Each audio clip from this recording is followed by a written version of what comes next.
I never imagined I would stand on my own street looking like a stranger. The cold wind cut through my thin coat as I stared at the iron gate of the mansion I had built with my own hands. Once, this place echoed with my laughter, my authority, my pride. Today I looked like a homeless man, unshaven, clothes worn out, shoes cracked at the soles. And that was exactly the plan.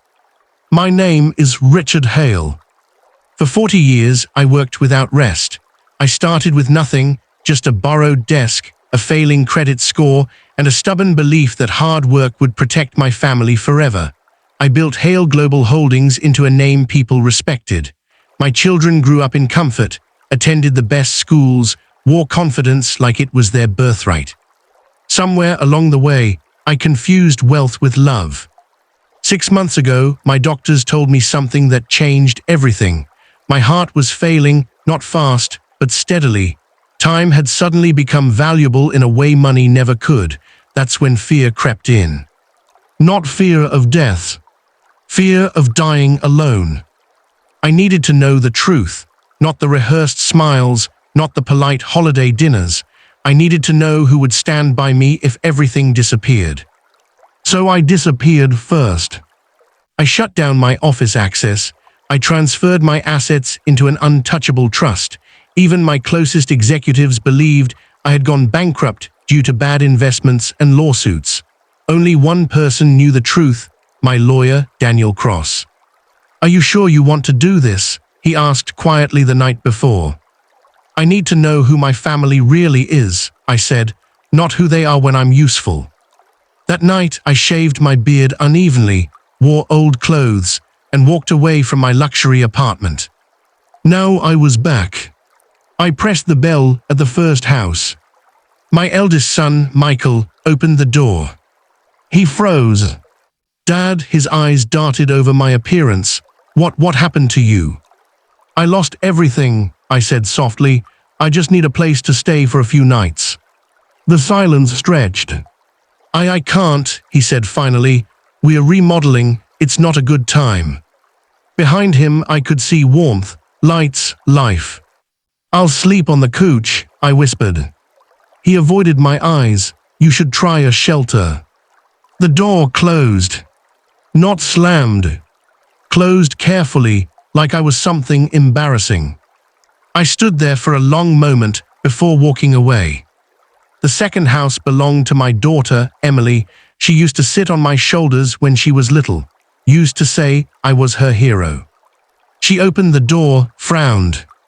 "Oh my God, Dad." "I need help," I said. Her husband appeared behind her. He whispered something into her ear. She sighed. "We have kids now. This is healthy for them. You understand, right?" I nodded, even though my chest burned. The door shut. By the third house, my hands were shaking, not from cold, but from realization. My wealth had built walls higher than love. Then there was Thomas, my youngest son. He lived in a small, agging house on the edge of town, a public school teacher, modest salary, no luxury cars, no grand entrance. I almost didn't go. Not because I feared rejection, but because I feared hope. I knocked. The door opened, and his wife stood there, Lena. The daughter-in-law I had never liked. She wasn't glamorous. She didn't speak much at family gatherings. I had once told Thomas he could have done better. Her eyes widened when she saw me. "Mr. Hale," she said, startled. I have nowhere to go," I said, voice cracking for real this time. She didn't hesitate. She opened the door wider. "Please come in." That moment broke something inside me. Thomas rushed in from the kitchen. "Dad." "I lost everything," I said. "I'm sorry." He looked at Lena. She nodded once. "That's all I needed," he said. They gave me their bed. I insisted on the couch, but Lena placed a blanket around my shoulders anyway. That night I listened to the house breathe. No luxury, no silence filled with emptiness, just warmth. In the kitchen the next morning, I overheard a conversation. We don't have much left this month, Lena whispered. Thomas replied, I'll sell my wedding ring if I have to. I closed my eyes and cried. I barely slept that night. Not because the cooch was uncomfortable, but because my mind wouldn't stop replaying everything I had seen and everything I had ignored for years. The faint ticking of the wall clock felt louder than it should have.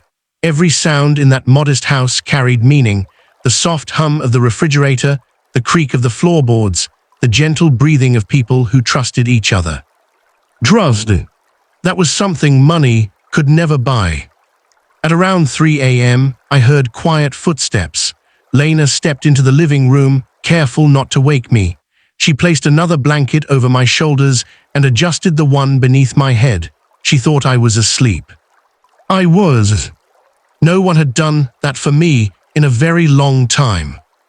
By morning, the smell of coffee filled the house. Thomas was already dressed for work, straightening his worn tie in the mirror by the door.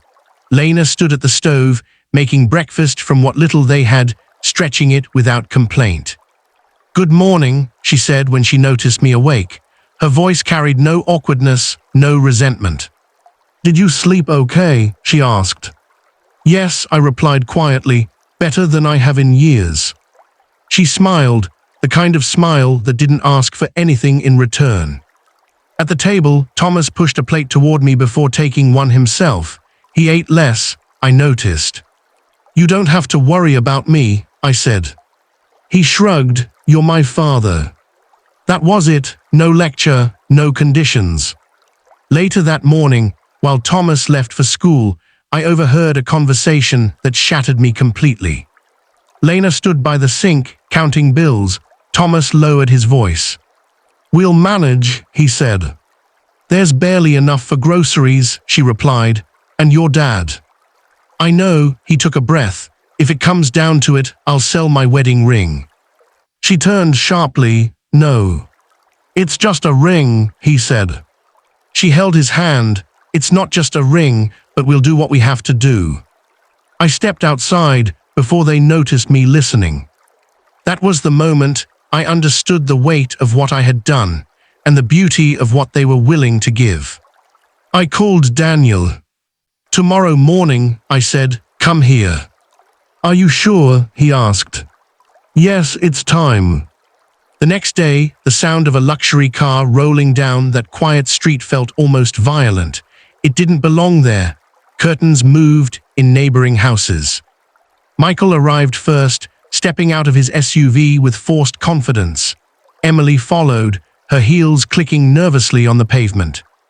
They froze when they saw me standing there, cleaned up slightly, but still unmistakably the same man they had turned away. What's going on? Michael asked.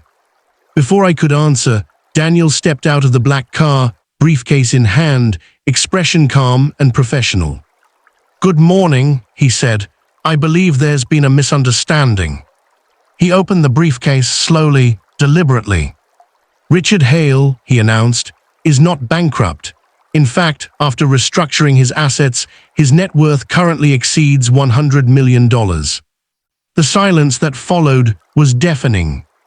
Emily's face drained of color. Michael's jaw tightened. Daniel continued, this situation was a test, authorized and designed by Mr. Hale himself. They turned toward me, shock shifting quickly into panic. Dad, why would you do this? Emily cried. Why didn't you tell us? Because if I had, I said calmly, your answers would have been meaningless.